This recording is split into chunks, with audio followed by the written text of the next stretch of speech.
Okay, picture this. You find out your absolute favorite cartoon from when you were a kid is getting a live-action reboot. You're pumped, right? But then the script leaks. And it is not at all what you expected. It's dark, it's cynical, and it causes such an uproar that the entire project gets scrapped.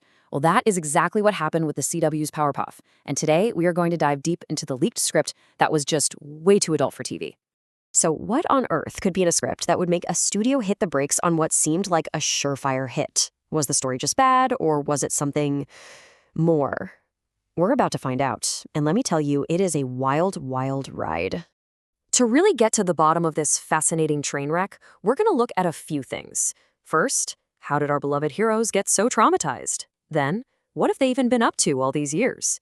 We'll see what this not-so-super reunion looked like, how Townsville got an edgy makeover, and finally, we'll get into the exact lines that probably got this thing canceled.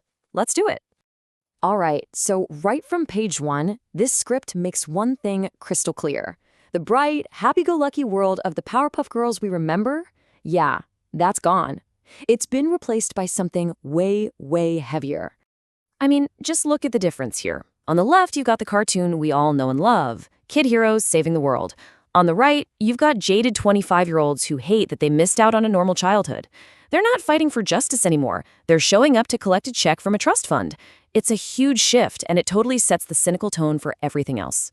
And the script actually gives us a whole backstory for their fall from grace. It lays out this timeline where, yeah, they were once these beloved heroes with merch and fan clubs, but then in 2013, something called The Incident involving Mojo Jojo's death turns the public against them. They get outlawed, the team falls apart, and the sisters just stop talking, which brings us to the present day. Okay, so we know how they fell apart, but who are the Powerpuff Girls now that they're all grown up? Well, the script takes that kind of gritty Riverdale-style reboot idea and just sprints with it. And the results are, well, they're something. So, Blossom, you remember the commander and the leader? She's now completely crippled by anxiety. After her superhero life ended, she basically went into hiding at some fancy college. And now, the very idea of going back home is enough to send her into a full-blown spiral. Her trauma has totally taken over her life. And what about Bubbles, the sweet one? Well, she spent her entire adult life desperately trying to get that fame back. She ran off to Hollywood, but all that got her was a string of failed reality shows and a few trips to rehab. When we meet her, she's trying to manufacture a comeback, complete with a documentary crew following her every single move. And then there's Buttercup, the toughest fighter. It turns out she spent her entire childhood just playing a character. She reveals she had to hide that she was queer for the sake of the Powerpuff brand and absolutely grew to hate it. Now she's escaped it all, living a totally anonymous life as a firefighter way out in Oregon. So you take all that personal baggage and you throw it back together in one place. What do you get? It is definitely not a heartwarming family reunion. Nope. It's tense, it's hostile, and it's pretty much all driven by money and their father's manipulative plans. I mean, Buttercup hasn't even grabbed her suitcase from the baggage claim before she's telling a reporter how she really feels. This is not a homecoming for her, it's a heist. She's there to get paid, and that's it. It tells you everything you need to know. Now this is where the plot just gets kind of ridiculous. To try and convince the girls to suit up again, Professor Utonium shows them his evidence of a new supervillain, and his evidence is, I kid you not, a couple of posts from the neighborhood app Nextdoor, a missing kitten, and an internet outage. That's it.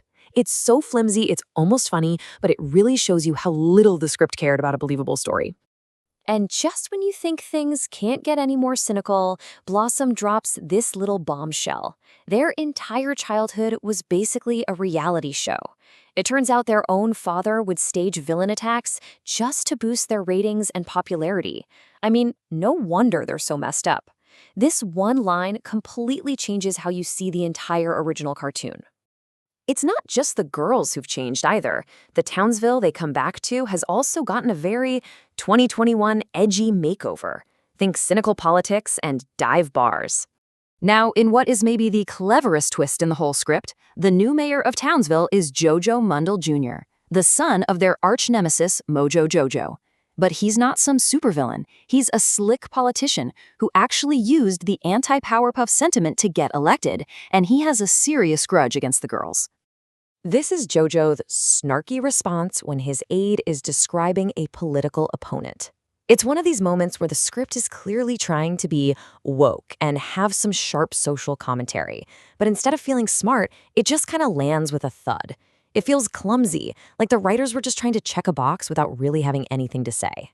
So, what kind of worldview has replaced the optimism of the original show? Well, Buttercup pretty much sums it up in 5 words while she's drinking in a dive bar. That joyful, we can do it spirit of the cartoon is totally gone. And in its place is this kind of try-hard nihilism. All right, let's get to the main event, because while the dark tone was one thing, there were some very specific lines and plot reveals that made this script go viral online and probably sealed its fate for good. And here it is, the line that broke the internet. The Powerpuff Girls are killers. Buttercup just casually reveals that the incident that ended their careers was them accidentally killing Mojo Jojo. And not only that, but Blossom just flew away. She ditched her sisters and left them to deal with the fallout. It is such a massive, shocking departure from the original. I honestly have no idea what was going on with this line. Carrot Top? Really? In a flashback, Blossom drops this detail about some wild night they had as teenagers. It's so random and so weirdly specific that it's almost brilliant, but mostly it's just strange. It's another perfect example of the script trying way, way too hard to be edgy. And maybe saddest of all, that sisterly bond, the absolute heart of the show, is gone. It's been replaced with these crude, bitter insults, like this one from Buttercup to Blossom. The teamwork, the love, the sisters before misters vibe that defined them. It's all been swapped out for constant bickering and deep-seated resentment. So when you boil it all down, the script's biggest sin was that it tried to fix something that was never broken. It took this beloved classic and just stripped away everything that made it special. The joy, the sisterhood, the pure heroism. And it left behind this empty, cynical shell. It's really a masterclass in how a reboot can completely misunderstand what made the original so great. You know, the Powerpuff script is a perfect cautionary tale of a reboot gone wrong, but it also brings up a much bigger question for Hollywood, right?